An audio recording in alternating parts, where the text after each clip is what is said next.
اگر آپ چینل پر پہلی بار آئے ہیں تو ابھی سبسکرائب کر کے بیل آئیکن پریس کریں اور رہیں باخبر۔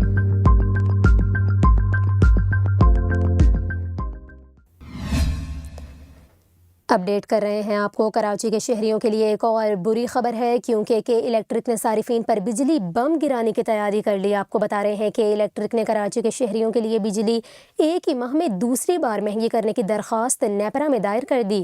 آپ کو بتا رہے ہیں کہ الیکٹرک نے صارفین کے لیے بجلی فی یونٹ 3 روپے 2 پیسے مہنگی کرنے کی درخواست کی ہے۔ یہاں پر آپ کو یہ بھی بتائیں کہ الیکٹرک نے درخواست میں بجلی کی قیمت میں اضافہ اپریل تا جون 2023 کی سہ ماہی ایڈجسٹمنٹ کی مد میں مانگا ہے، جبکہ آپ کو بتائیں کہ نیپرا پہلے ہی حکومتی درخواست پر اپریل تا جون کی سہ ماہی ایڈجسٹمنٹ میں کراچی کے لیے 3 روپے 28 پیسے کا اضافہ کر چکا ہے۔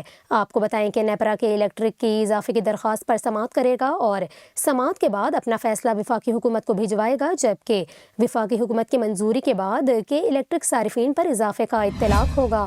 آپ کو بتا رہے ہیں کہ الیکٹرک نے کراچی کے شہریوں کے لیے بجلی ایک ہی ماہ میں دوسری بار مہنگی کرنے کی یہ درخواست نیپرا میں دائر کی ہے، اور کہ الیکٹرک کی جانب سے بتایا گیا ہے کہ صارفین کے لیے بجلی فی یونٹ 3 روپے 2 پیسے مہنگی کرنے کی درخواست کی گئی ہے۔